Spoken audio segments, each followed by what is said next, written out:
In this sequence of videos, we're looking at how we can rewrite a history of commits in a Git repository. And in the previous video, we looked at how we can amend a commit that we just made. In this video, we'll look at how we can rebase a branch from one based point to another, or one branch point to another.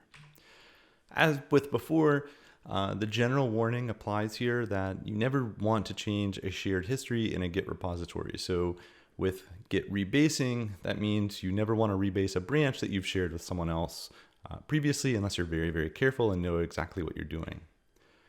So what do we mean by changing the base of a branch with rebase? Well, I think this makes most sense to try and explore in the context of some hypothetical scenario. So here we can imagine a Git repository on the left, and you can imagine that the very first commit that was made to this repository was commit A. Commit B was followed by A, so its parent was A. And at this point, we decided, hey, we want to go work on some feature in a feature branch. So you can imagine a branch was checked out named feature. And when the first commit was made to it, the feature branch commit C, its parent was B. And so we would say C is based on B. Right? Well, the next commit that happened, let's imagine that you checked out master, or someone else was working on master and someone made a commit D to the master branch. While you were working on feature, you made commit E to it, and perhaps someone else or you also made a commit F on the master branch. And so in this scenario, what's happened is the feature branch has fallen behind master. There are new things that have occurred on master that are not reflected in the feature branch. And even though they might be unrelated, what you really like to know is, will my feature work properly when it's caught up to and works with master?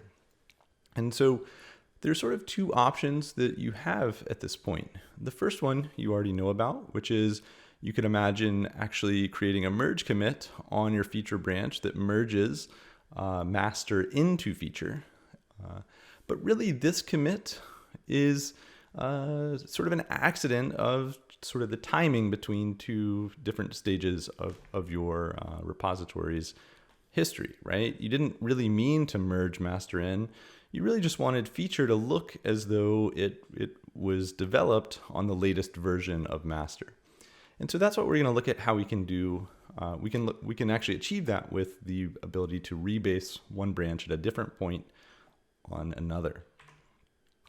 All right. So the command that we're going to look at is the rebase subcommand of Git. And it works as such. If we are on the feature branch and we check that out, so you'll see that I'm using an asterisk beside the name feature to indicate that is the branch that our head is on. So that is the branch we are currently working on. What we'd really like to do here is actually say, no, C isn't based off of B, C is actually based off of F, and make it look as though we had just started developing this feature off of commit F. So when we run git rebase master while we've checked out feature, that's exactly what happens. Now, how does Git do this behind the scenes? Well, what it does is it unrolls, or it rewinds your feature branch. So it takes these commits and it moves them to a temporary storing location. And then what it does is it'll say, okay, let's actually replay these commits one by one. So first it would check out a new branch feature that was based off of commit F, or the most recent commit of the branch that you're basing on. And so we say, okay, we're going to replay this commit C. But you'll notice I'm using this notation C primed here because just like we saw with amending a commit, this is actually going to be a different commit, a brand new commit, that what it shares in common with the previous C commit is the message that it has and the file changes that it has as a part of it. But really it's a brand new commit because it's got a different parent and it has a new ID. We'll look at and remind ourselves why that's a problem in just a second, or potentially a problem in just a second. Similarly, it then replays commit E, and that would take on some different ID as well because its parent has changed because it's based off of a new parent as well. And so what this means is at this point, when we're working on the rebase notion of feature, is that we've actually got all of the latest changes to our master branch available to us, and it looks as though we've based our work on this particular feature off of the latest version of master. Okay.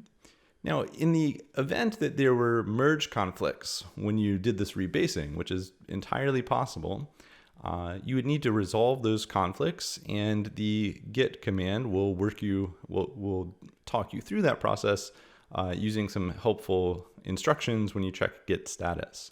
And so basically what happens is if at some point in replaying, let's imagine there was a conflict at C, you'd be in this state where you need to resolve that conflict, and then you would continue the rebasing process with a command that git tells you how to do, and then it would finalize that commit and then start committing, replaying the commits which follow.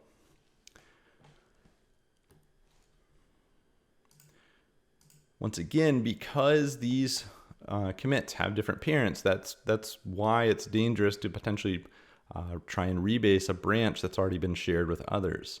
You really only want to rebase branches that only you are working on and that you want to catch up to master, so that they appear as though they are based on the latest version of the master branch and are ready to be merged in.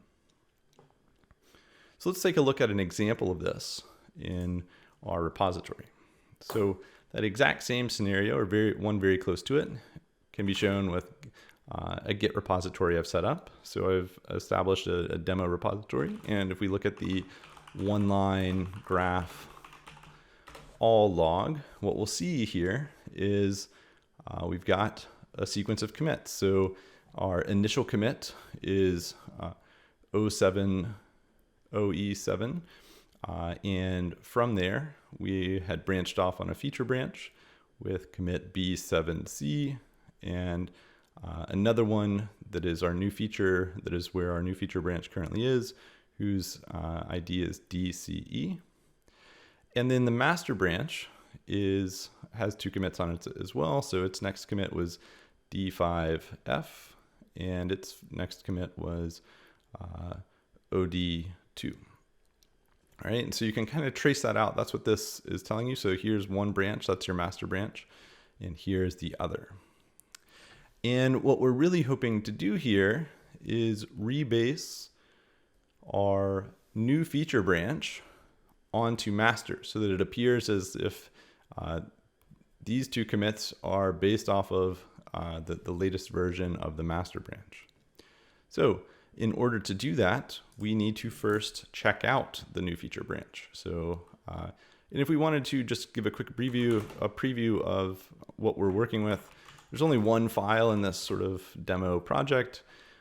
It's a README file. We see that the features are just bullets in this list. So master has 3 features associated with it. And if I check out our new feature branch, where we were working on the 4th feature of this project,